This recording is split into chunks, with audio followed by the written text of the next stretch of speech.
It's your weekly breakaway for fun conversations on pro cycling. Come and join us for another ride in the team bus. I'm Matt Harper, and together with my brother Justin, we'll do deep-ish dives on professional bike races, teams, riders, and all sorts of cycling-related stories. And we might just sprinkle in some other shiny pop cultural objects along the way. So jump in the saddle and tighten up those shoes. The road awaits. Allez! Hello and welcome to The Team Bus, the podcast formerly known as Beyond the Slipstream. I'm Justin, and this is my brother Matt, and as you can tell, changes are afoot here on the pod. First and foremost, we're changing the name of the show in a way. More specifically, we've decided to flip-flop the names of our two podcast feeds. Our main show will now be The Team Bus, as is mainly focused on bike racing. We feel that The Team Bus is a more appropriate title for our main show, given its content. Beyond the Slipstream makes more sense as the name of our companion show, as we get into a wider variety of topics there. Topics that are better described as beyond what we are always discussing on the main show. Along with the name change, we are evolving our show's format, and we'll be adjusting our marketing elements and public appearance to match these changes in the coming weeks. So don't be surprised if things seem a little different, but you can expect the same witty banter that has always characterized what we do here. On today's show, we're talking Vuelta a España as we prepare for the final Grand Tour of the year. We'll have our picks and predictions and lots of other talk about the biggest Spanish race of the year. We're also going to be talking about the Women's Tour de Romandie. And as always, we'll finish out with more adventures in the Broom Wagon. So thanks for your patience as we grow and evolve. And now, on with the show. Allez.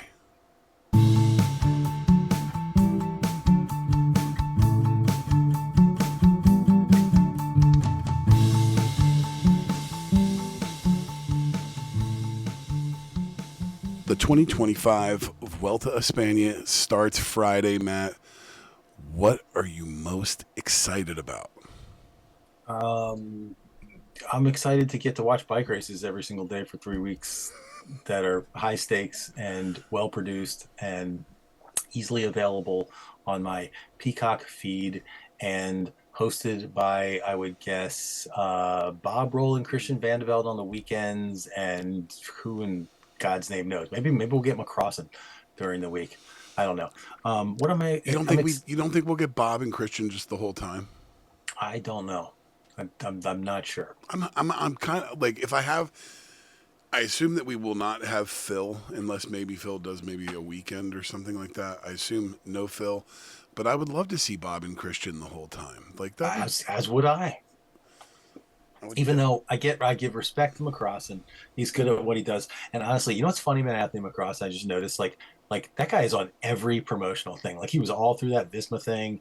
He's like the NBC. You'll hear him when NBC's doing their montage because he's got that great voice. He's got that nasally British. I'm Robin Leach. Welcome to Lifestyles of the Rich and Famous. Robin Leach grew up one town away from Anthony McCrossin. They used to do high school basketball games together, and now they're having champagne wishes and caviar dreams. Yeah, McCrossin's fine, but yeah, Bob and Christian would be cool. Who knows? Like, you know what I'd really like to have? Rob frickin' Hatch. That's what I'd like to have. Rob Hatch all day and every day, and I never get to have that. Because every time his voice crops up on one of those things, you're just like, oh, Rob Hatch. I wish I was. I tell you what, man, Hannah Walker is really, really, really just. We need to make a T-shirt, Hatch Walker 2026. Oh man, I want to see those two, like, in the driver's seat.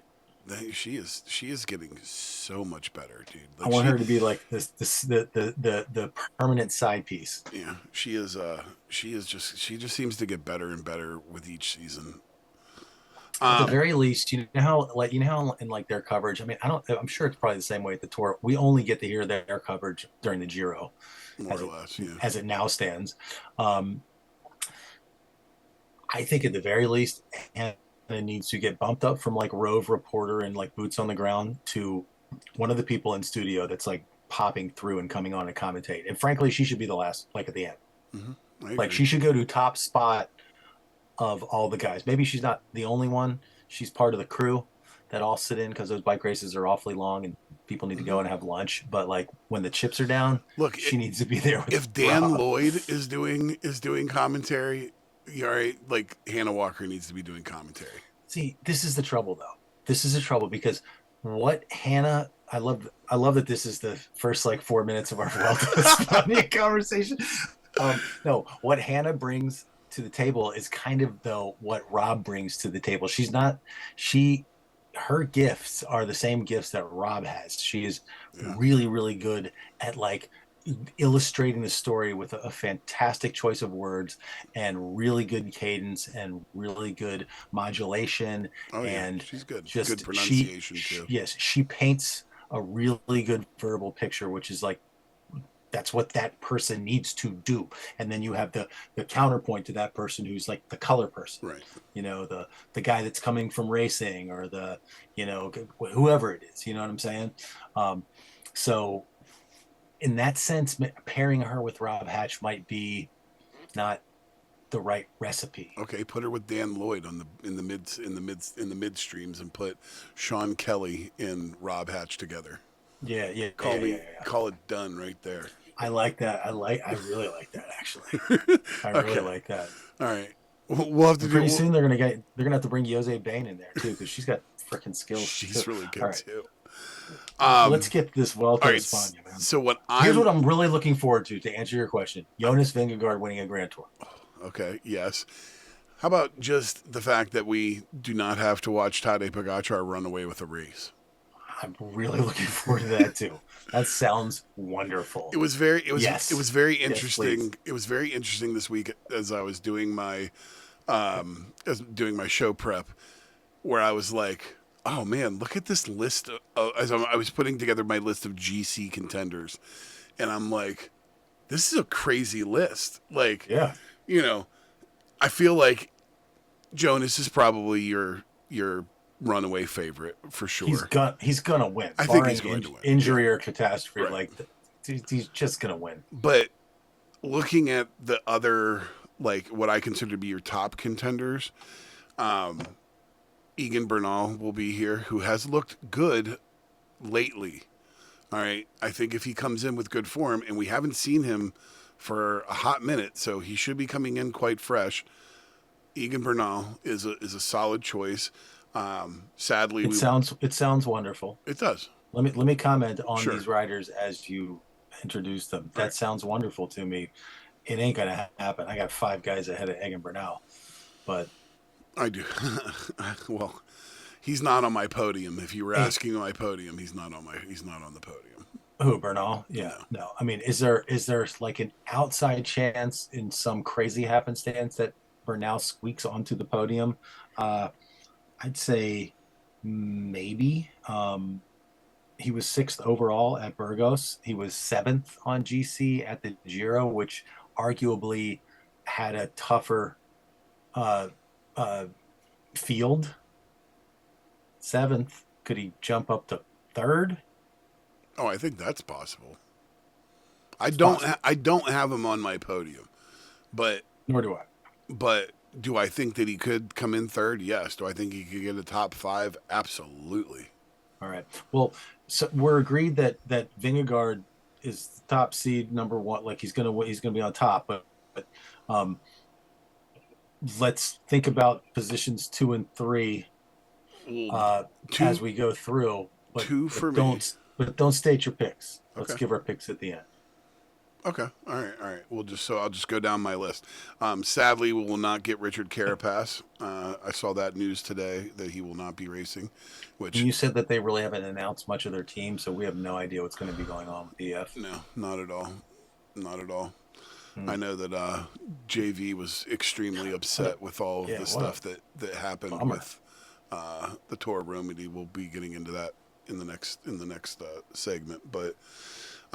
Other than that, I think Felix Gall is a definite, top 5 contender in this race for sure.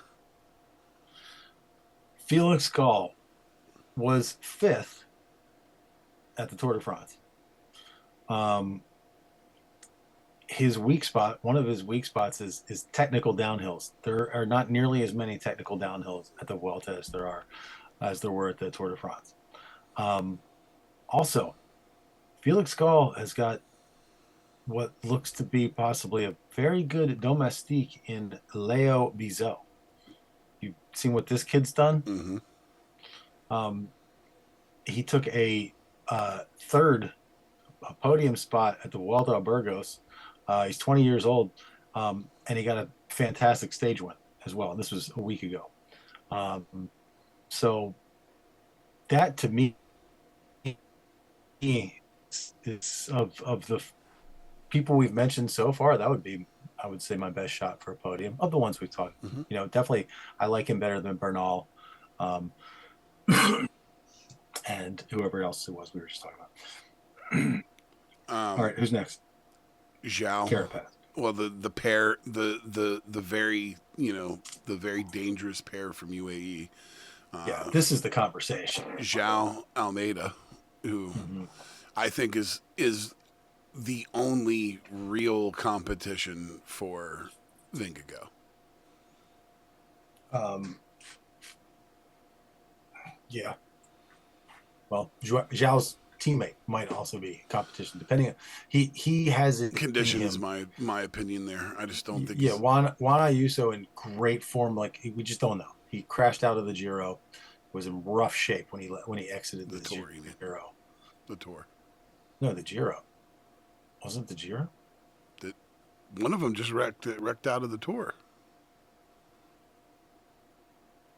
No, I thought Ayuso had all the trouble when like Del Toro. Oh yeah. No. You are correct. Was crushing. Yeah.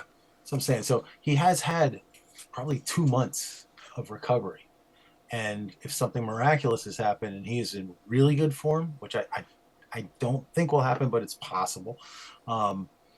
I think he might have as much possibility of contending as Almeida does. So, but I think the upshot of this of this particular point is that I think one of those two guys will be on the podium. I agree. I personally think that both could be on the podium. Now, another thing to take into consideration though is when Pog is not there, this team sometimes has a little bit of trouble gelling. That was going to be my next point. So my next point being, I think it only works in Vingegaard's favor that they have two possibilities, because we saw what happened at the Giro when they didn't focus on one rider. And in my opinion, and I've stated it on the podcast, that I don't think that I think they would have a much better shot at winning the Giro had they put all their eggs in the Del Toro basket. I think that they let Visma sneak in the back door and steal that race from them because they did not focus on one rider when they had the position to do so. So what they need to be doing right now is they should be in the final stages of evaluating those two riders, by the coaches and staff, and coming to them and giving them both an opportunity to say, how is your form right now? Do you feel like you're in the best form of your life? And trying to see what those riders say. And then based on what they say, give them the opportunity basically to say, I don't have it. I will work for the other guy.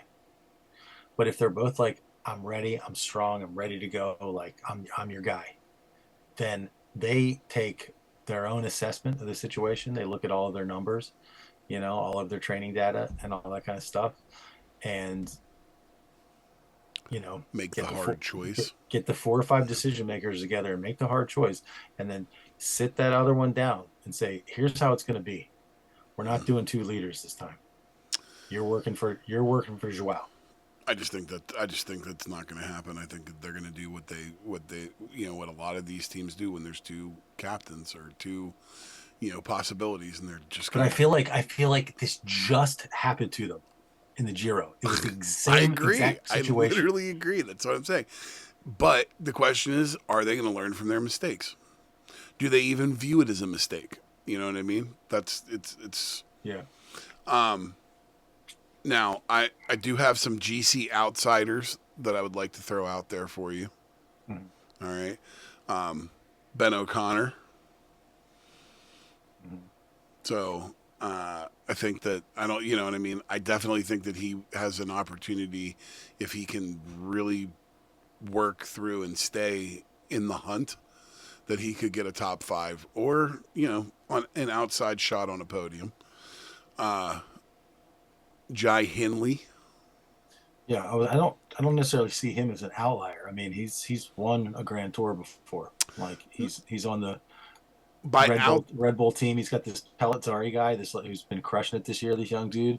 He's also got Alexander Vlasov coming to help him. I just say outsider just because I think they are outside of those main, you know, 5 guys. I think those 5. We've only discussed Jonas. I'm sorry. I have Egan in Jonas. that. I have Egan in that 5.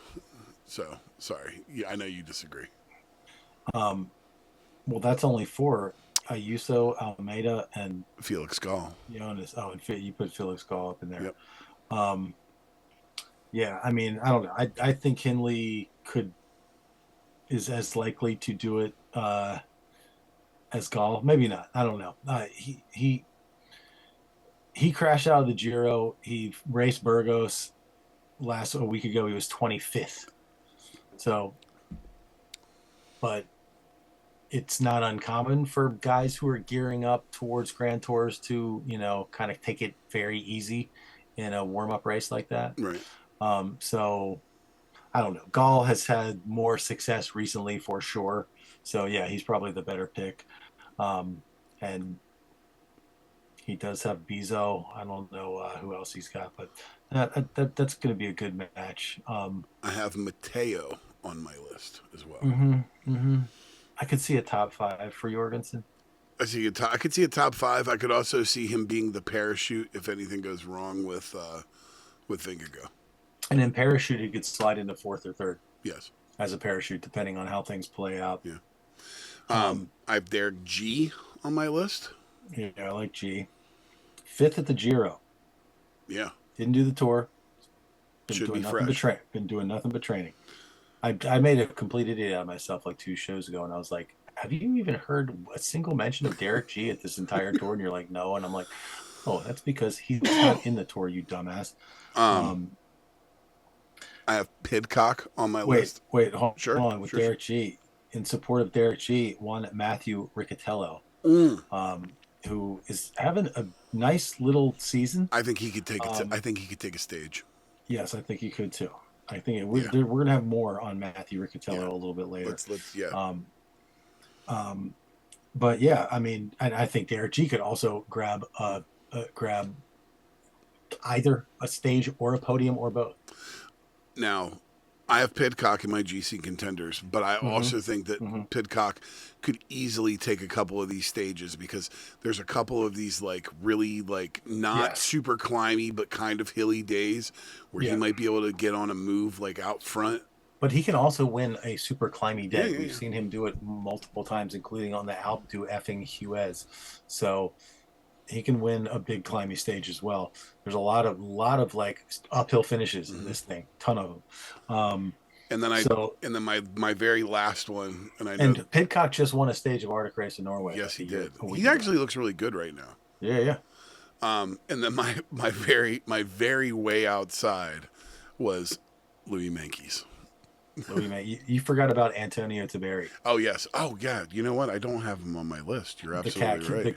The cat killer is a formidable stage racer. I'll admit it. And that guy. I mean, I feel like I don't know if was it in the Giro where he was like in the mix there. He was like hanging in like 3rd or 4th for 11 days in a row or something in the Giro. I think it was in the Giro.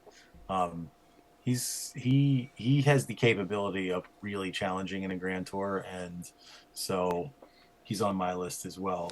Is there anybody else? Say Louis Meintjes. Why Louis Meintjes?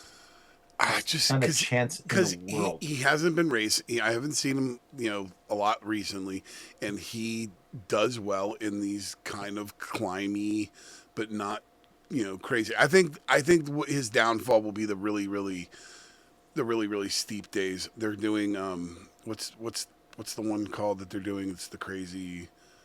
Oh, the Angleroo? The Angleroo, yeah. I don't think he can hang on one of those, but I could see Meintjes like pulling out an uphill draggy finish stage win somewhere.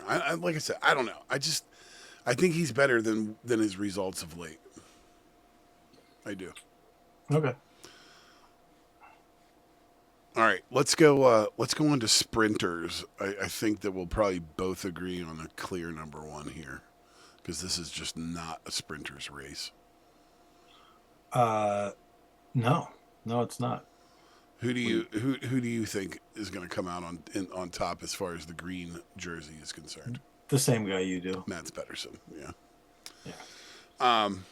Now, I think somebody that was an interesting that made my list of the sprinters that it will be there is Ilya Viviani. I think Viviani's got the best palmares of all the sprinters at that thing. I mean, that guy's won some big races, but he has not won a Grand Tour stage since 2019 at the Tour de France. Well, this is the best time to do it because he does not have a lot of people that he has to compete against. No. I mean, and he's on that Lotto team. They got nothing else going on. Like, they can definitely just like throw every single guy at the lead out for Viviani and try to squeeze out a stage one. I think that could happen. I agree. Because I mean, outside of that, Ethan Vernon is probably the best positioned on this, with the most recent success. Mm-hmm. But you're gonna have Brian Cocard. You're gonna have hopefully I don't butcher this name, Stanislav Anielkowski. Yeah, Anielkowski. And then don't forget Axel Zingler. I do have Axel Zingler on my list. And don't forget that Filippo Ganna will be there, and Filippo Ganna. He could do an uphill dragging one, but he doesn't like to get in the He doesn't like to get in the mix if it's real dicey. But if it gets torn apart a little bit, and you're going in with 20 guys or something like that, Ganna will be in the mix for sure. You also have Andrea Pascalon and Soren Krag Andersen sprinting as well, so that could be interesting. Yeah.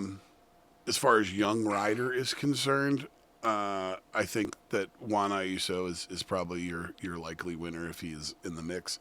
And then I also have Finn Fisher. Wait. Are we going in? What? We were doing predictions at the end. Oh, sorry. My bad. I have like four. I wasn't gonna say who I, but that's my note. I do think he's likely to run away with it. I'm sorry. Right. No, that's all right. I also have Finn Fisher Black on this list.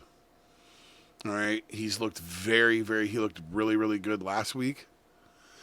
And then I have Ben Toulet, because I think being in support with Vingegaard, they typically have, pretty good results as a team. So I could just see him, being in the mix as far as that young riders jersey is concerned. And then I did have Antonio Tiberi on my list there, just not in the GC contenders. He's still under 25? Mm-hmm. Wow. Just barely. Yeah, that's your white jersey right there. Now, as far as the King of the Mountain, I mean, I think it's going to end up being take your pick of the GC guys. I think it'll probably be one of them, personally. All right. Well, I have an interesting all right pick on that. Hit me. Hit you on what? On the King of the Mountains. Well, I did want to mention. I'm like missing some notes here. Oh, there it is. A couple of notes on the route that I made. Sure. I have a whole breakdown of the route too. It's shorter than last year. It's got the big climb of the Angliru. The stage breakdown is as follows. There's 5 flat stages, 2 of which have high altitude finales. 5 mountain stages, 6 medium mountain, 5 mountain, 3 hilly, with high altitude finishes, and 1 ITT and 1 TTT. Mm-hmm. Which is interesting. Yeah. You always gotta love a TTT. You have four pan flat stages. Day 1, 18, 19, and 21. The hilly profile stages, what I think is interesting about that is you only have 2 with less than 2,000 vertical meters of climbing. That's 2 and 3. You have 6 of those 9 hilly stages are more than 3,000 vertical meters. All right. Yeah. That's pretty intense. And then you have one that's almost 3K in vertical meters. So essentially 7 out of your 9 stages are over 3,000, meters of climbing It's each going to day. be so freaking exciting unless it's Jonas Vingegaard just riding away from everything. I mean, Jonas could be going like, I'm going to do this what Tade did to the Tour last year. He very well could. I'm going to go out there and I'm just going to crush every stage. I'm going to get a bunch of stage wins. I'm going to totally dominate it and like try to ride that wave until the Tour de France 2026. I mean, so here are your highest or your most vertical meters in it. You have 3 that are over 4,000. All right. Stage 7 has 4,483 meters of vertical climbing. All right. Stage 20 has 4,106. All right, vertical meters. And stage 14. Did you say stage 14? Okay. And then stage 14 has 4,044. So wait, what was the second one? Stage 20 has 4,106. Oh.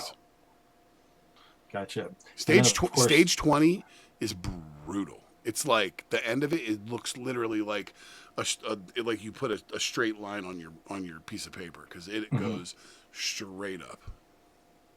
Yeah. And then of course there's the Angliru on stage 13, which is a 13-kilometer climb. Average gradient on 13 kilometers is 13.4. That's the average gradient. There are sustained sections of the maximum gradient, which is 20%. Sustained sections. That's crazy. 20%. It's one of the hardest climbs in professional cycling. And you'll recall, this is the climb where Primoz and Jonas attacked Sepp 2 years ago. It is. It's 100% the climb. And I'll go ahead and just make this prediction right now. This is where Jonas Vingegaard solidifies his lead for sure, if not sooner. Right. By the time stage 13 is done, it will be abundantly clear that Jonas Vingegaard is going to win this race. All right. I think that's a good shot. It's interesting the way that it breaks down. That it's essentially there's no, you'll have the one day, then you'll have like a day in the middle. You basically have no sprinting except for 2 random days in the beginning, and then the last 2 days or the last 3 days you'll have 2 stages. Yeah. Everything else is going to be a wild card. You could definitely have some breakaway days. You could definitely have, some days, like I said, this suits someone like Jonas Vingegaard in a way that's completely unpredictable. Those, especially like Ayuso, him and Almeida, could easily just be so far out in front of everybody else. It's it's not even funny. Like, who knows what we're going to see there? You know what I mean? Yeah. What was I just about to say? I think we should get into our predictions for. Oh no, I know what I was going to say. We discussed it on a previous show, but the thing we haven't even really given any discussion of this about this race is on this segment is that Jonas has just got a ridiculous team. Like, it's ridiculous. Yes, he does. Koos, Jorgensen, Tullet, Van Barle, Zingle, Campenaerts, and Kelderman. Yes. Like, in the mountains, Campenaerts, Kelderman, Van Barle, Jorgensen, and Koos. Like, come on. Oh yeah, and this is like a home. And don't forget than any other team. Don't forget, Sepp Kuss won this race 2 years ago. These are home roads for him. He's an Andorra guy. This race is built for this kid. Yeah. So I'm telling you, I just think that for Jonas, it's his race to lose at this point. The way that it's built, the way that because he didn't look like he was fatigued at the end of the Tour de France, but he just, it's Pogačar. Yeah. So, and Pogačar did 2 Grand Tours in complete dominance last year. So don't tell me that Jonas can't do 2 Grand Tours. Sure. All right. No, that's for sure. Well, let's do this. I want to I want to as a little intro to our predictions. Okay. I'm going to run through the greatest hits from last year's Vuelta. Okay. Go nuts. We'll take a little walk down memory lane, and then when we come back from the break, we'll do our predictions. How's that? That works. All right. So last year your podium was Roglic, O'Connor, and Moss. Only one of those guys can be there this year. Damn. O'Connor was on the podium last year. Second. You know what? I didn't even really look. I didn't even think about that. You're absolutely right. He had that crazy. He was in pink for like red for a long time. Or red, yeah, red for a long time. Yeah. No, crazy. You're right. For like most of that race. Mm-hmm. Yeah. For like 13 days. Yeah. Now you say it. Yeah. God, that's right. And he was just about to leave that team. Mm-hmm. Yeah. God. Mm-hmm. Oh man. God, time's fucking weird. We had McNulty winning the opening TT in the Stars and Stripes. That's right. Remember that? I did see that. I did see that today when I was like tooling around the internet. Mm-hmm. Mm-hmm.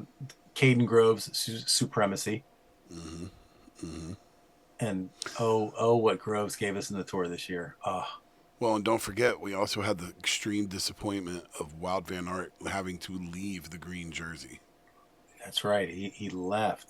That's right. Because my next two notes were Wout van Aert winning while in red and doing the Red Bull gives you wings. And then he gets green, and then he wins in green and gets his third stage win and gives us the classic European 3. He's going across the line in his green jersey. But then, he wrecked out. He crashed out? I think he crashed out, yeah, if I remember correctly. He either got crashed out or got sick. Or sick, yeah. Okay, well. Either way, he left the fucking race. Yeah. We got... Go ahead. I was going to say, he left in the green jersey. Right. He abandoned the green jersey. Well, Caden Groves was a worthy successor. Yeah. Last time we saw Adam Yates win a race, I believe. Yates got a stage. I believe you're correct. Yeah. We had the Kern Pharma triple. Remember the guy from Kern Pharma, and then like another guy from the team took a stage as well. Absolutely insane. That team won 3 stages. But I think that's kind of like, I feel like that's, it's like, maybe that's the thing that makes this Grand Tour better or different in its own way. Is that you have, like, the Giro gives you just stunning beauty and extreme difficulty, like great coverage. It's really good in its own point. The Tour is the Tour. Mm-hmm. But when you get to the Vuelta, because it's the last one, you get that ability that you get some wild card wins from teams and racers that you don't expect. And I mean, I feel like the small teams at the Vuelta are like smaller than the small teams at the other 2 tours. You know what I mean? Like, it's just, and of course, anytime a second tier team wins a World Tour stage. Yeah, let's go Cahu. A World Tour race. Yeah, like I'm stoked. You know what I mean? And I mean that goes for Intermarché. Yeah. You know what I mean? They don't get a lot of wins, but they're at the slightly higher level or what. Do you know what I'm saying? I don't know the nomenclature of all the different levels, but when one of those teams, I want to see some Caja Rural win.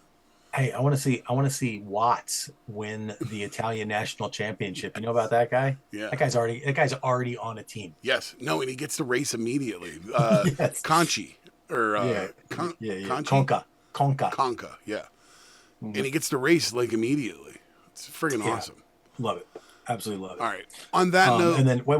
Sorry. Got one more thing. Well, and let's not forget, it's the last time Primoz won a Grand Tour. He made it 4, tying the all-time record. And Primoz was the Primoz of old in that race, bossing it, winning stages, crushing everybody. It was a lot of fun. And you know what? I sure would love to see that one more time before his career is done. But the one other one I wanted to shout out was crazy old Mark Soler getting a win. And remember, his wife had just had a baby, and he did the thumb suck, like shouting out my baby. Yeah. So, all right. All right. On that note, we're going to take a quick break. We'll come back.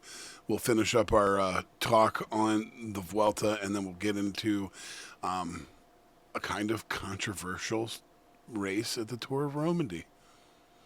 We'll be right back. Don't miss Beyond the Slipstream, our weekly companion podcast to the Team Bus, our domestique, if you will, dropping every Saturday in your usual podcast feed. All right, welcome back. We're going to get right back into our Vuelta a España 2025 talk. Let's get into our jerseys. So, how do you want to do this? You want to start with the white jersey and kind of work our way backwards? Okay. All right. So, I do believe that Juan Ayuso's probably going to run away with this. But like I said, I do really like Finn Fisher Black in the Young Riders jersey as well, especially if Antonio Taberi is not there.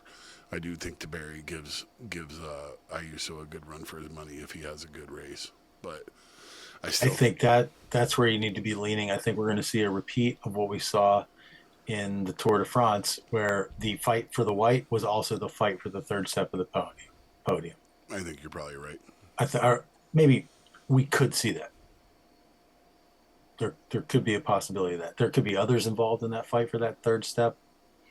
Ayuso might be fighting for the second step for all we know. Mm-hmm. But I think it's two-man race, Taberi and Ayuso. Yeah.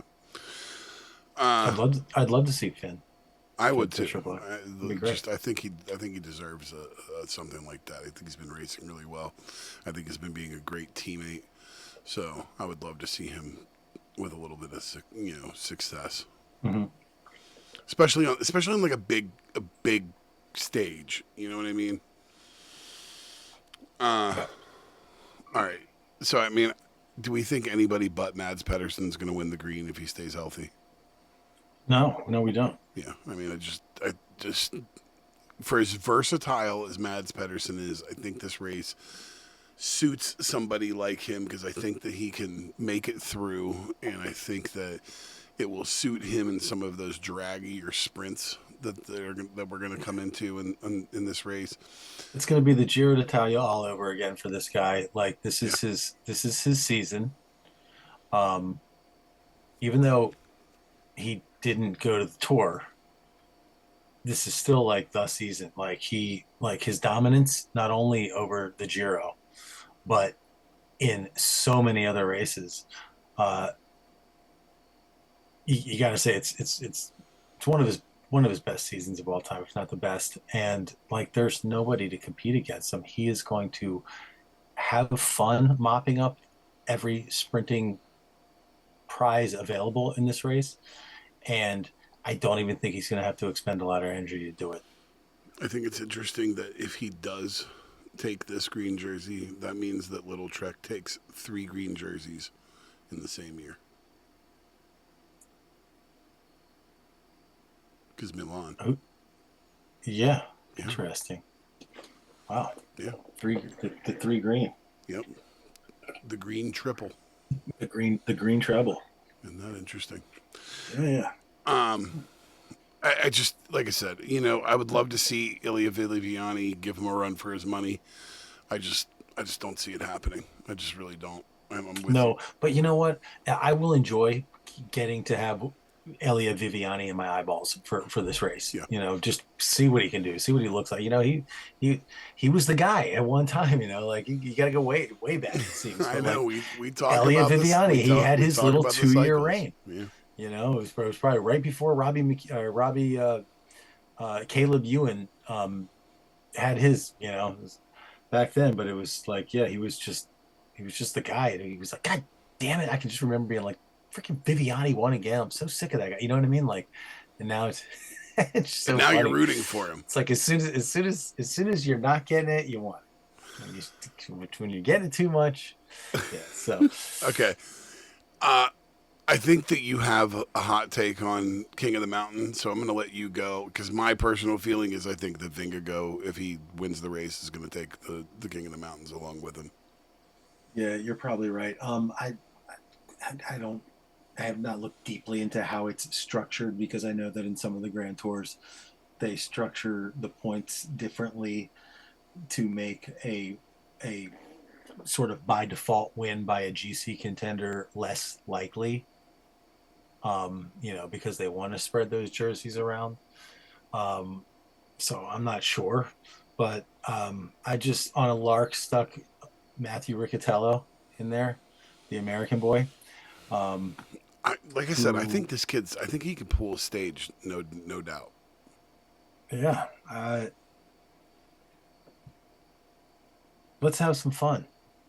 Let's have a huge race for Israel Premier Tech. Let's have Derek G. Let's have both G and Riccatello get stage wins, 2 Israel stage wins in this Giro. That would be pretty nuts. And one of them sneaks onto a podium. Oof.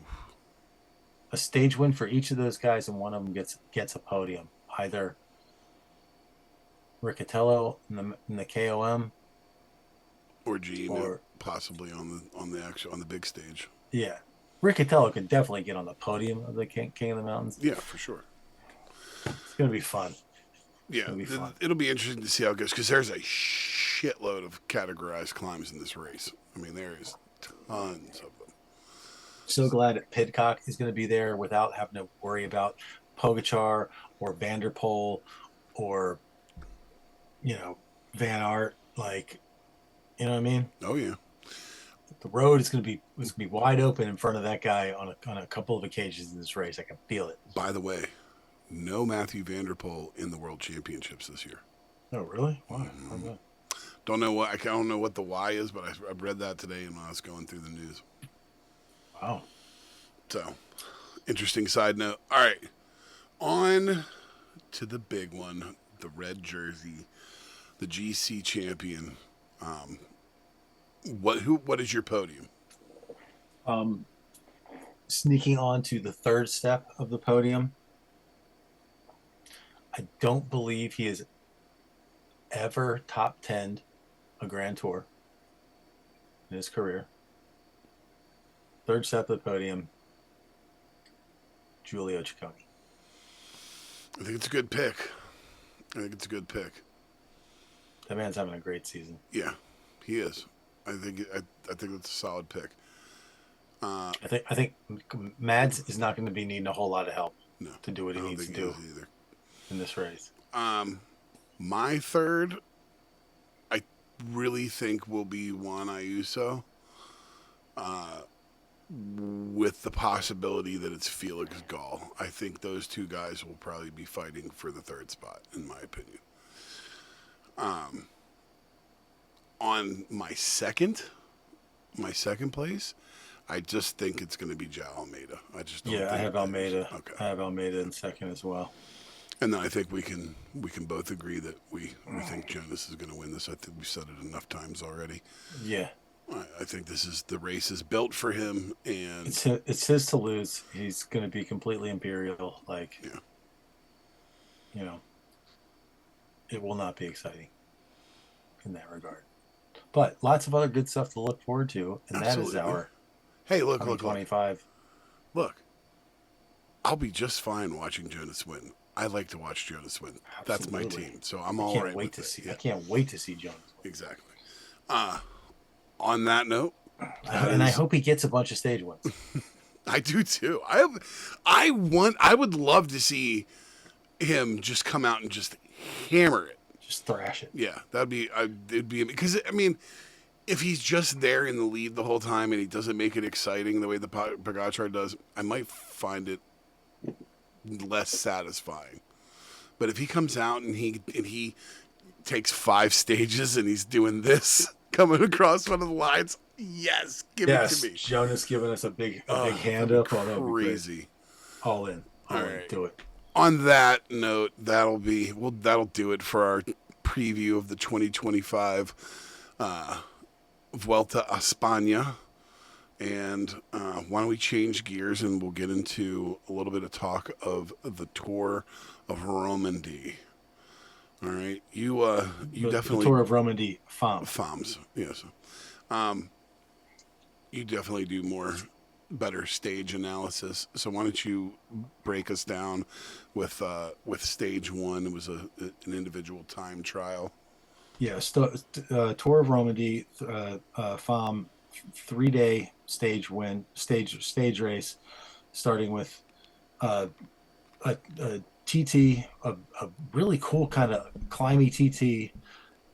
Insane angles on this. Like Yeah, it looked like they yeah, were dragging straight up a hill. yeah. It looked to me like that. That looks like it would just be so fun, even though time trials are not fun. But they're super fresh because it's the first day of the race. They know they only got to get 3 days, so they're really going to be able to go deep. And it wasn't that long. Mm-mm. It's like 11 kilometers long or something Yeah, it like was very that. short. So it was so beautiful, and all those angles and stuff like that. To me, that would just be like, oh my god, I cannot wait to hit this. This is great. Great aerial shots Yeah. throughout the whole thing.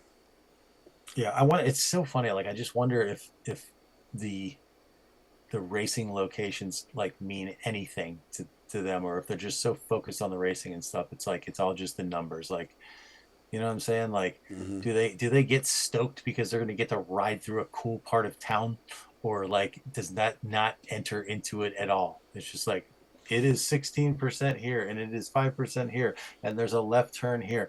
Like We're gonna have to we got to grow this thing, all right, and we got to get some actual racers on here and do some interviews on our beyond the slipstream, and when we're doing some beyond talk with a racer, we'll ask them that. Will they? Do you ever take in the scenery while you're racing? right, yeah. I would love to know. So yeah, you got Danny Rowe and Marty McDonald on the call. Switzerland, absolutely gorgeous, stunning. I love it when the bike races, the Tour de Suisse, and just Swiss bike racing. It's always just gone through these just out of a storybook alpine, Oh, they're just you know, gorgeous shots.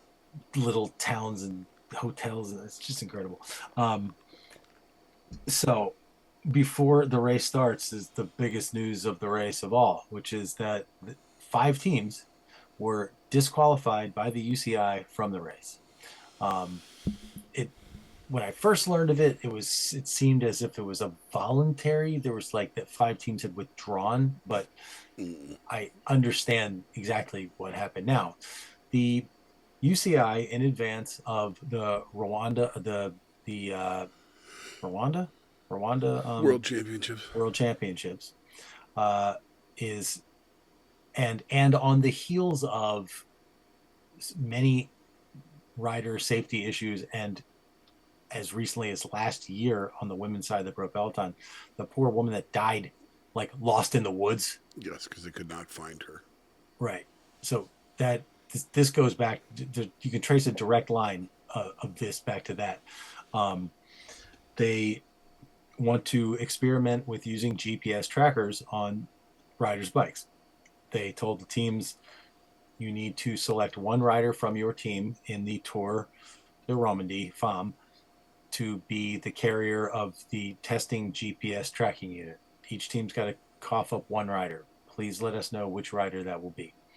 5 teams refused to give a name, and so they were disqualified.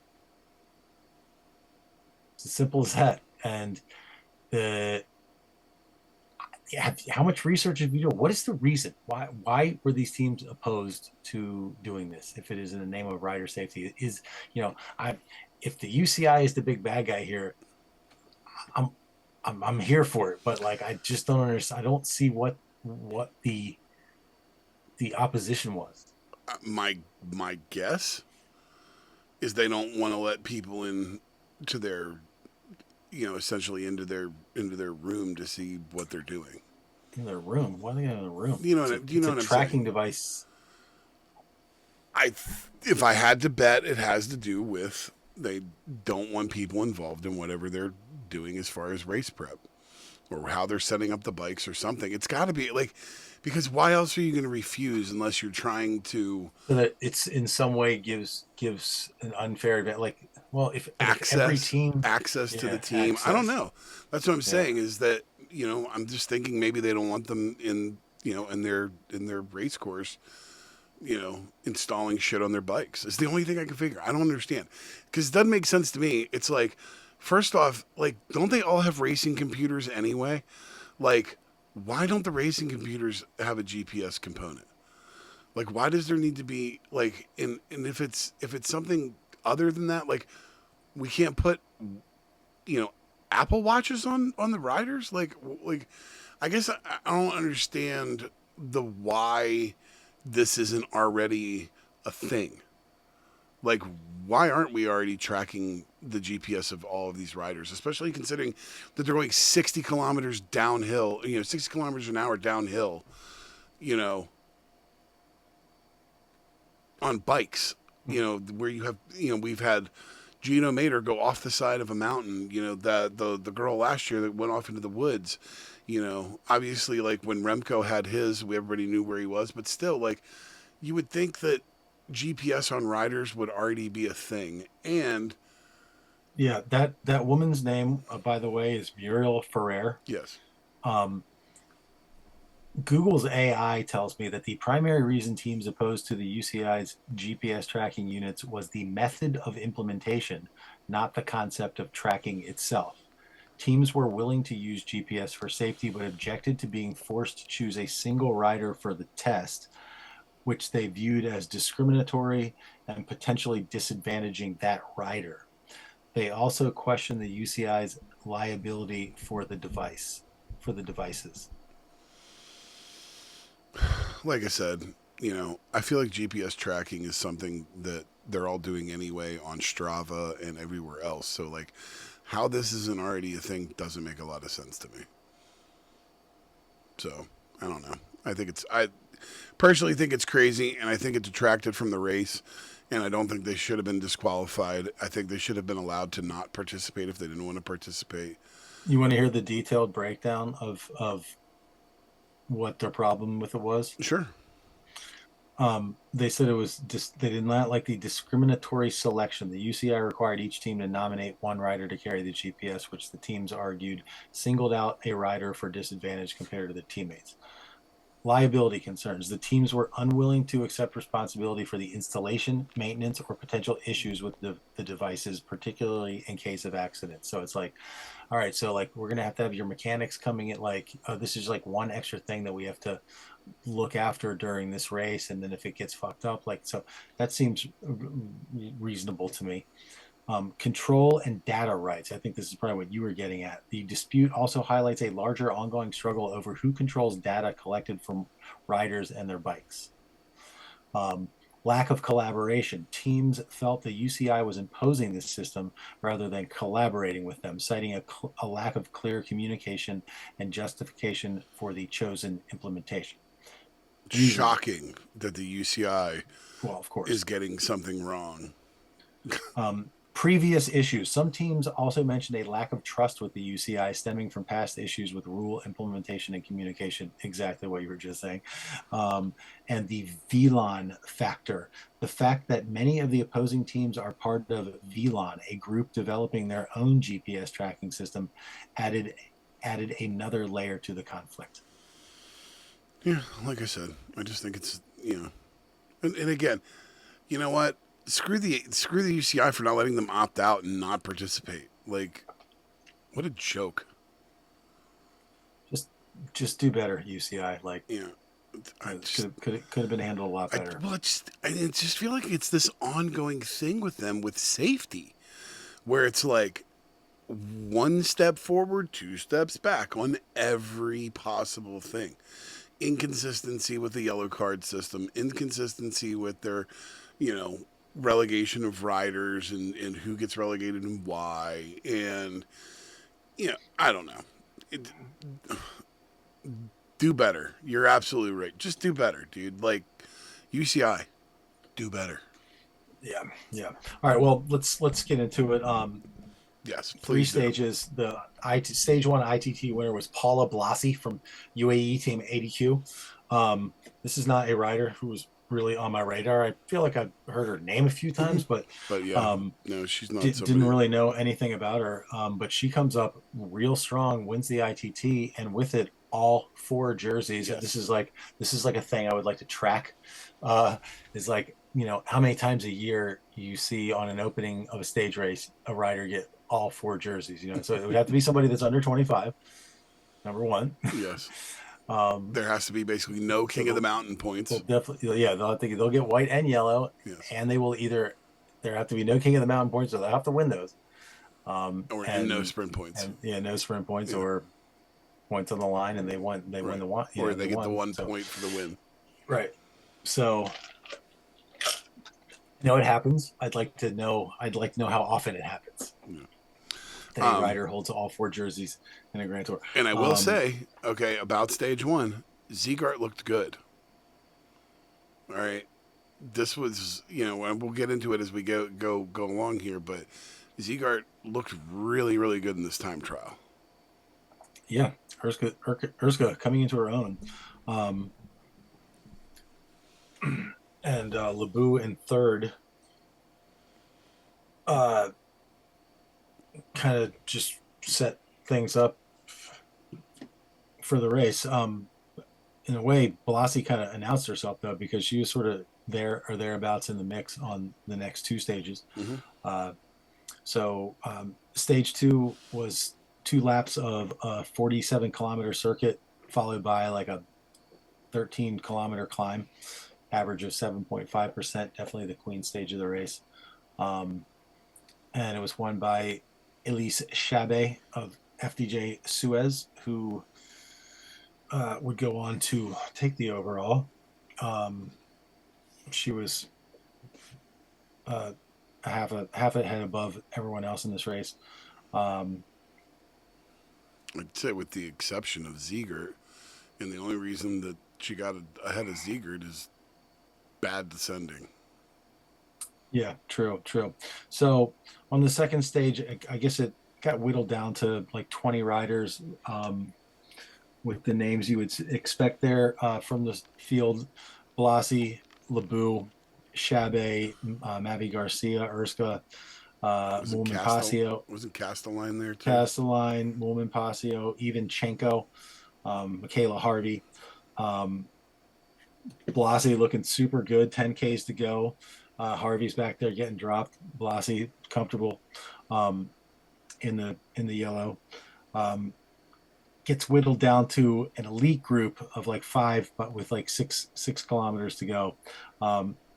Chabet, Castelline, Benito, and her teammate Zegart, and Haberline.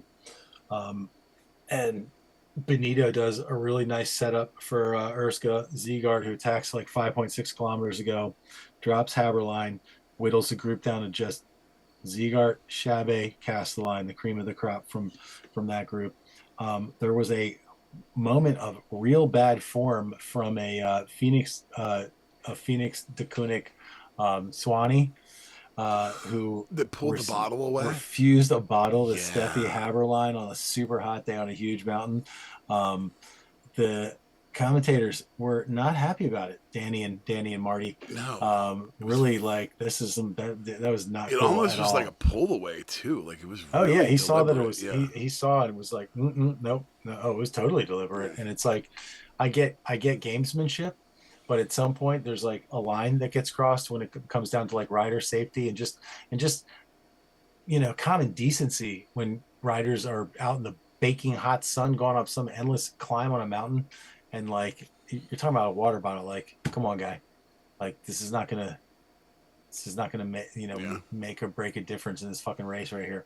Do you think that guy got yelled at? He might have. He might have. Yeah, because I mean, the commentators were. Well, yeah, and the commentators were basically saying like it's kind of an unwritten rule that in that situation you give the riders bottles, like you would expect the exact same thing for your rider in that situation, and it's just taboo, bridge too far. So that's the way they made it sound. Um, 4 kilometers ago, Castelline's getting dropped, and she just Urska and Elise Chabet out in the front, and Castelline is just tantalizingly close. Every time they go to the front shot, you can see her like eight seconds back there. She's right there, and it's just one of those weird situations. She never fully dropped. She doesn't drop back. She doesn't come up. She doesn't drop back. She yo-yoed from going from like 7 seconds down to 11 seconds down to 7 seconds down to 11 seconds. Just could not get those extra watts to just get up there and get on the wheels. It was kind of fascinating to watch. It was brutal to watch. Yeah. By a kilometer and a half left to go, she was pretty much finished. She drops well back, and then Chabet kind of easily dispatches Urska in the sprint to take her first World Tour win, her 4th career win. It also would have been the first win of Urska's career as well, but Urska gets the consolation prize. She's getting better, I'm telling you. And she goes into yellow. Yeah. She got a leader's jersey. I mean, this race is a success for her, for sure. Oh, for sure. She is benefiting from probably a lot of like off-season riding with the world champion. Yeah. So she looked way better in this race than I've seen her look in just about any race that I've ever watched her in. I mean, I would, I don't know if it's because it's a 3-day race, because the competition isn't that stiff, but, she really looked good, man, and she deserved everything that she got. I would love to see her just, like, go out there and get herself, like, a little Hall of Fame career going, you know what I mean? Yeah. Like she'll never be your boyfriend, or, I'm sure that she has no desire, but we'll get into really cool. It would be cool to see her cobble out a cool. We'll get career. Into it later, but this the scene in Slovenia for Pogačar Day was insane. So like how anybody would want that, like I don't know, dude. Like his level of like notoriety in his home country is a little out of control. So we'll talk about it on Beyond the Slipstream. But Stage 3. Say what? Stage 3, yeah. Let's move on. So Zygarde goes into yellow at the end of stage 2. She's got 8 seconds over Chabet, 13 to Castelline. So those are the top 3. After that stage, like that's the group. So it's her race, and it's her race to lose at this point. Yeah. If she can just stay with Chabet, she probably wins this race. But that's gonna be the downfall. 10Ks to go. You got Zygarde with a teammate, Benito. You got Castelline, you got Chabet, and you got Blasi with a teammate, Magnaldi. Chabet and Blasi get distance on the group over the top of the climb. They have like 15, almost 20 seconds at the top, and boom, they head down the descent. Chasing group is like 18 seconds back, 8Ks to go. You got Zygarde, Magnaldi, Castelline. Only way Zygarde has got a chance of saving this thing, because there's bonus seconds on the line as well, and there's only 2 people out front, is to catch back up. You know what I mean? Like basically she's got to catch back up. So she's got to do an amazing descent. She did not do an amazing descent. She totally overcooked the left-hand turn. Fortunately for her, she did not injure herself, go flying off the road. The turn was like, it looked like a little car park or something, the parking lot to something, and she just kind of veered off onto like a gravel driveway, and then turned the bike around, got back on the bike. But at those speeds, at the end of a race like that, she was at 11 seconds in an instant. You're over.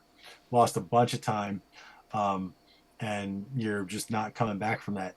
At the same time, someone else is putting in an absolute daredevil descent a little ways back, and that is one Blanca Vos, who catches the leading 2. We weren't even talking about Blanca Vos, so she must have gone through a whole bunch of other people first, and then catches up with Shabe and Blasi, and no way she's getting beat in that sprint. Nope. Easily wins against those guys.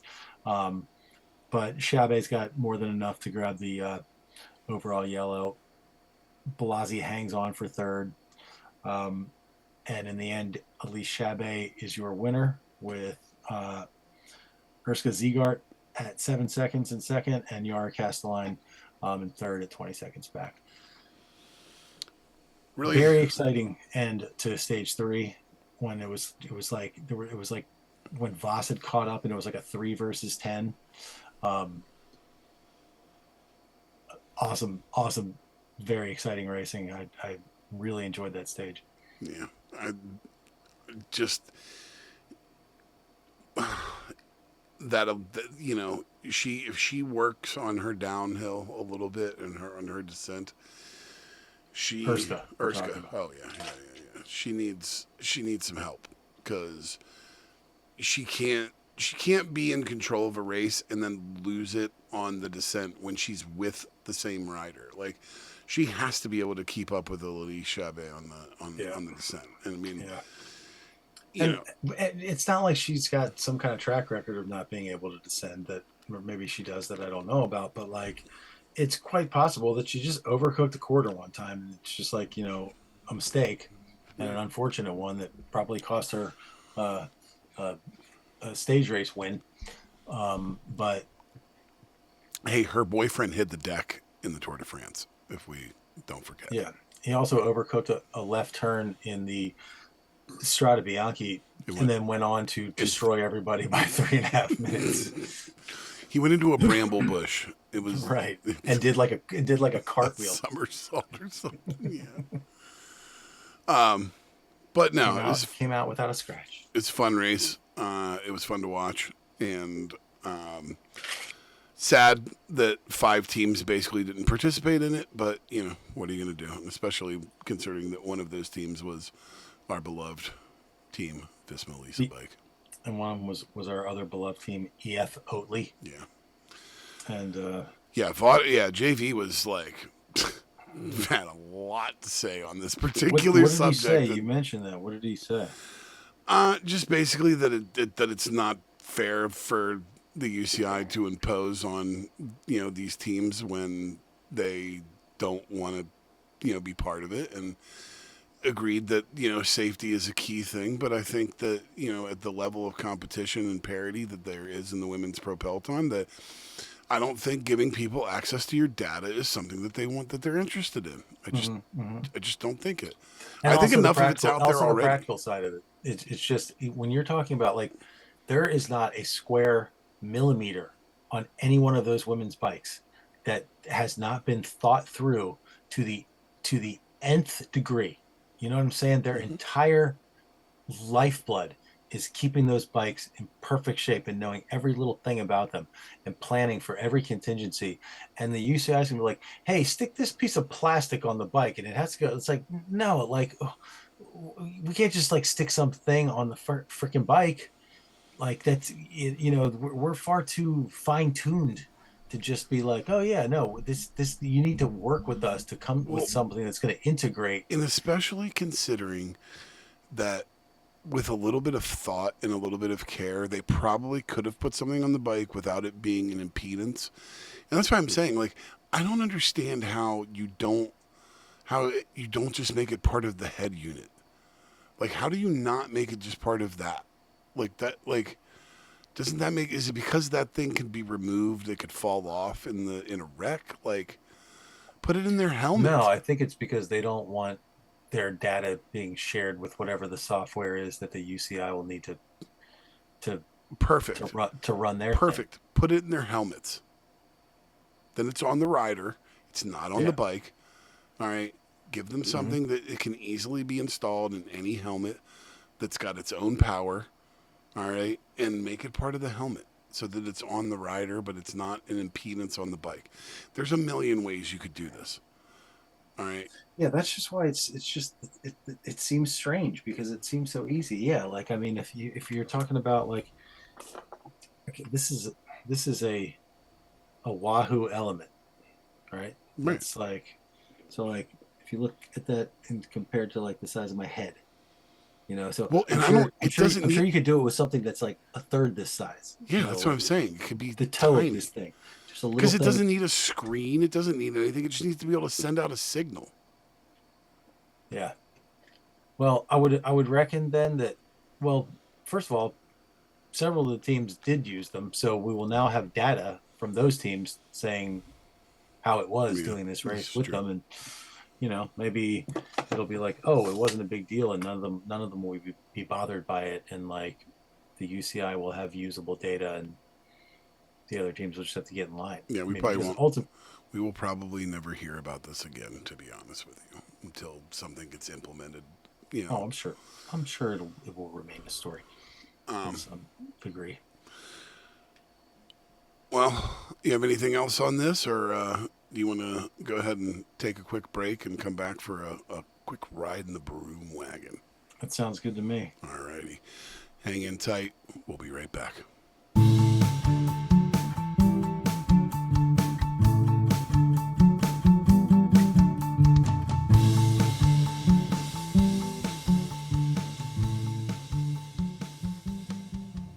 Welcome back. We're going to take another ride in the Broom Wagon. Matt, what do you got for us this week? I learned this week of a story that I had hitherto not heard of before. I thought it was interesting, so I am going to endorse a YouTube video, which we will link in the comments. The video is called, hold on. Sorry. It's called as a society, but also in the medical community. Lost in the Amazon: How 4 child survivors of plane crash were found. It's from the Wall Street Journal.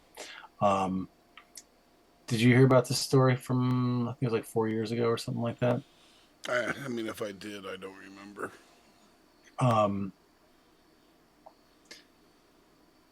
A fascinating story about 4 indigenous children, all siblings, who were flying in what I believe they said was like a Cessna 172, a small plane, maybe a little bit larger than the 172, maybe a 6-passenger plane, not a 4, but something very small.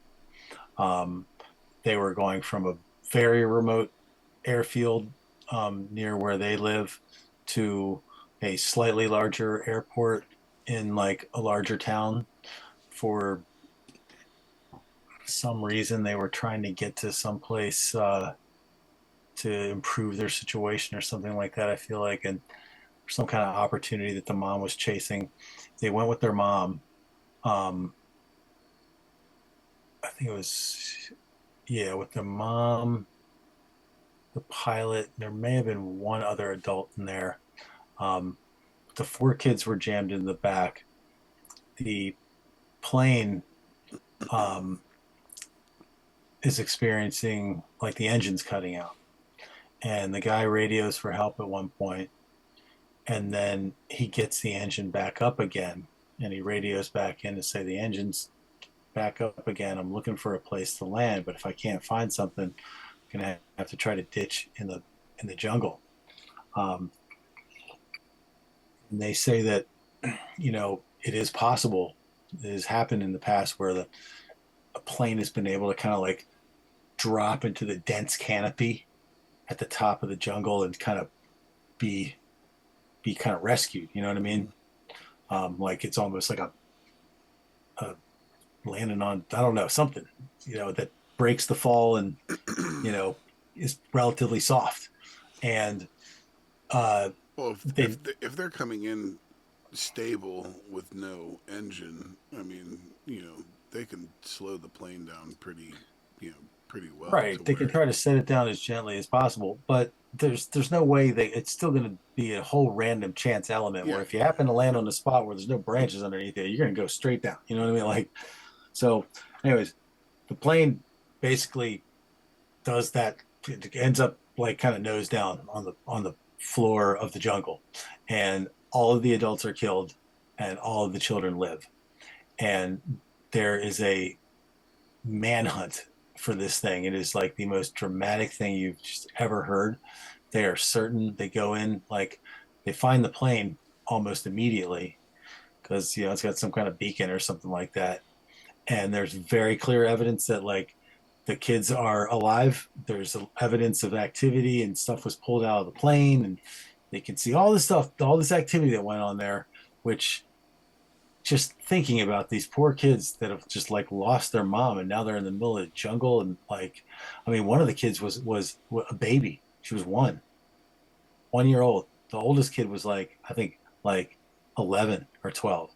These are young kids, but they grew up in a very rural area amongst indigenous peoples, and many of the routines and customs of their life were the old traditional ways. They knew about plants. They knew about being in the jungle and, you know, sleeping under the stars, and things they can eat and things they can't eat and stuff like that. They like knew this. So these kids were, you know, could have expected a much better outcome than if, like, you know, four white kids from Detroit, you know, crashed in the jungle out there. You know what I mean? But so so they left the plane Yeah. for like safety reasons, or did they just? Who knows, man? They're like kids. I don't know that they even got into that. If you watch the video, like, there has not been a lot in the way of interviews with the kids, because number one, you can't interview the 1 year old. Okay, so you also can't interview like the 4 year old. Like, they're not going to remember this shit 4 years later. You know what I mean? They're gonna have dim memories of it. I wonder why they left the plane. Like, it would have makes I don't know. I guess probably because they're kids, and they wouldn't realize that staying with the plane is the smartest thing to do. Yeah. Or to look for food or something. I mean, I don't know how long it took to find the plane. Maybe it did take a couple of days or something, and what, they just wandered off. Maybe they were worried about who. God knows. But that's But crazy. But they were like totally able to survive. Like they didn't. yeah, they survived. The end of the story, they survived 40 days. What? 40 days. And they found stuff out in the jungle that was 100% theirs. They were able to identify it. They found like a little, like a baby. I think it was like a baby bottle, but for like a doll baby.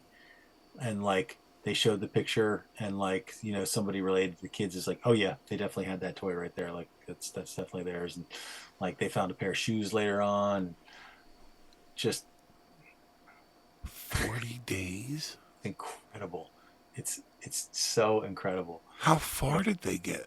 Watch that video. I'm not sure. I'm not sure what kind of ground they covered or whatever. I mean, they found them out in the woods. Like, it wasn't like the kids made it back to civilization or anything like that. Like, they were found. And I think they said, like, at the time they were found, like, they had days left. Like, it was a matter of a couple of, you know, a day or two before some of the kids started dying. I mean, they were extremely malnourished and, like, just absolutely stunning. I'm just like I'm completely blown away by that. There was an incredible interview. I watched a couple of videos about it. I'm not sure if it was in the one that I linked, but there was like a guy who was in the military. He was like one of the leaders of like the military's team of people that were out there looking for him. And I think he was one of the people that was there when they were found or whatever. And because of his exploits and leadership, they said that they wanted for him to be like the honorary godfather of like one of the children. And the interview this man gave, where he was like, this is not just my godson, this is my son. From this moment forward, I will do this. I will treat this child as my son, so that if, you know, this child will not want for a father figure in his life ever. I have a daughter, and she now has a brother. Like, it was just like, oh my God, like, this guy was so, and it was because he was so honored, not that society chose him to be the godfather, that he was honored that he was going to get to be the godfather of this incredible person that persevered. You know what I mean? Like, it was just, an amazing story. So, I'm sure a story like that surfaces every year somehow, some way. There's just these insane stories that just never even penetrate like the wall of my psyche. But Existence. Yeah. then you click on a YouTube video, it's like, oh, that thing happened. Wow. So yeah, I don't know. I think I heard about it in a podcast. Yeah, that's why. Yeah, I have a podcast in my feed that is literally just about stories like this every week. It's just like some story about something. Sometimes they do more well-known stuff, but Right. a lot of times it's just like these little true life stories. And yeah, they were talking about it. So then I was like, oh man, I gotta see this each. That's what it was. They're talking about it, and then they say that there's a famous video where the kids are first found, and that's definitely on the thing. So there's video of like when they first find the kids, like what they look like, what their little setup was, and everything. It's pretty stunning. Yeah, that's wild, dude. I'm definitely gonna Yeah, check that out. for sure. What do you got? So, So my wife and I have been rewatching Dexter. Okay, did you ever watch Dexter? Okay, Yeah, I love the first like 3 4 seasons of Dexter. you're reading my mind. That's crazy. So that's exactly what I wanted to talk about. So I thought it was really interesting because we're watching. There's like a new version of Dexter that's out now, and Yeah. it's pretty good. Um, it's it's not great, but it's pretty good. But I wanted to say, okay, we rewatched this, and the first 4 seasons of that show are some of the best television that you can really get, like as far as like the serialized murder drama, Yeah, and it's just, detective but it's show. fun. But it's fun. You know what Yeah, I mean? it's clever and it's in the best ways. But I said to my wife, I'm like, in season 5, it completely falls off. It just goes completely like nowhere. You know what I mean? It's like they try to like wrap it back and then ground it, and then they try to go the opposite direction, and it's just so disjointed. And it's like, man, it's funny how a show like that seems to never die, but it never really will ever capture how great, the first couple of seasons were. And, you know, the especially the season with John Lithgow, I think that might be some of the best acting that I've ever seen out of that guy. And he's been in so many things that, I I've feel like loved he over can the he can years. he can just rattle off a part like that without in his sleep. Oh God, he's just so good. But Yeah, it's he's like so good. it's that like temperance of the you know showing that violent side of John Lithgow. And like, ah man, I don't know, dude. And there's just such great performances in it. The one with the black cop, Yeah, surprise motherfucker. yeah, Yeah. yeah, yeah. I love that guy. Yeah. In Fucking the first season. yeah, well, he's like first into the second season too. Um it's but like it's crazy to me, and I think that's one of the things what European. The build up to the killer in the first season too. Like it was just like just Oh yeah, and like it being his brother, and then you get the backstory of Dexter. It's a show that like if I was telling somebody, I'd be like, yeah, watch it through the fourth season, and then like just stop, because like you're just gonna be disappointed by well. what It sounds like follows. I got all I needed from that show then because yeah, I definitely kicked off at season 4 at the Yeah, latest. yeah, the get through the that's the John Lithgow season, Is that and which is the one with Tom Hanks's kid? that's like 5 or 6. 5 or 6? Yeah, it's I feel, yeah I feel like that I watched that one with with Colin Hanks. yeah. Yeah. But it's just not as good. Hmm. Edward James Olmos is in that one with him. Yeah, yeah. Yeah, I felt like that was decent. Maybe no. it's not as good. It's just it pales in comparison. You know what I mean? It's like, when we talked about The Wire is such a great show from beginning to end. There is not a down beat on that show. This is a show that just completely, it like literally like it's like an Ouroboros. It's like it starts doing the exact same thing that it was doing in the beginning, and it just doesn't ever. The originality of the concept just never went anywhere interesting after that. You know what I mean? They ended up making Deb and Dexter have feelings for each other. Like, that show never needed to be that.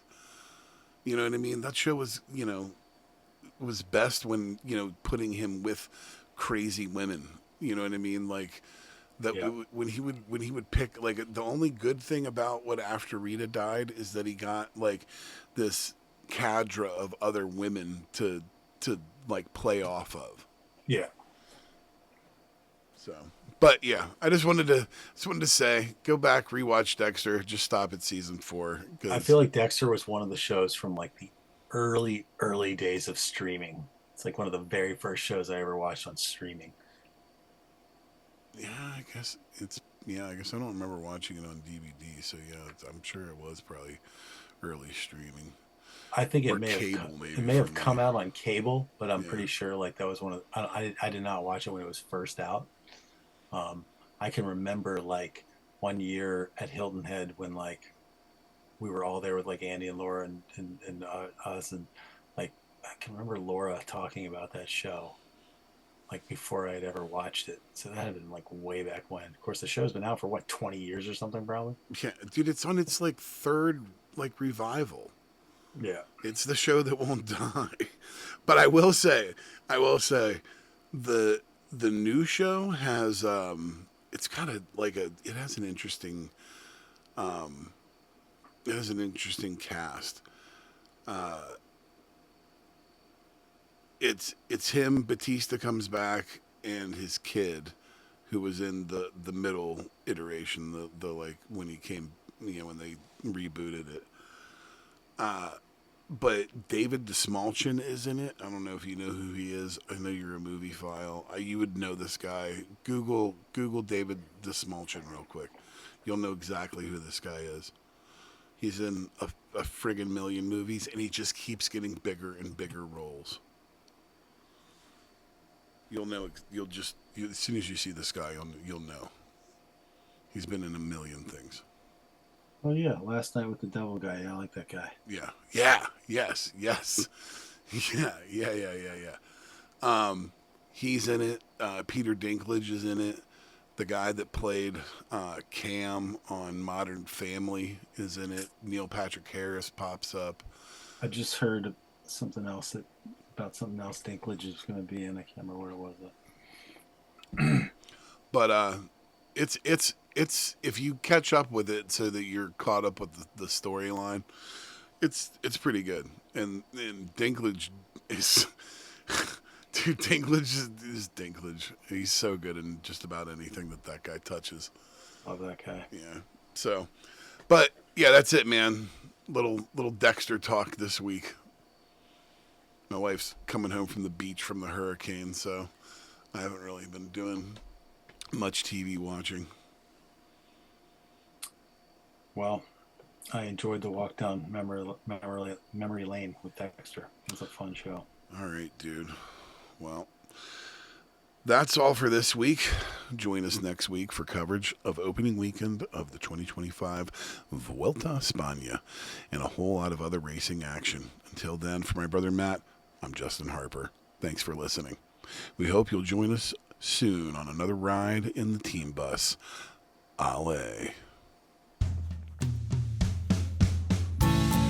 The Team Bus is a production of Harperama. Find us on Apple Podcasts, Spotify, and YouTube. Please like and subscribe, smash that button, leave a 5-star review, and most importantly, tell all your friends about us. Thanks for listening. Talk to you next time. Ale!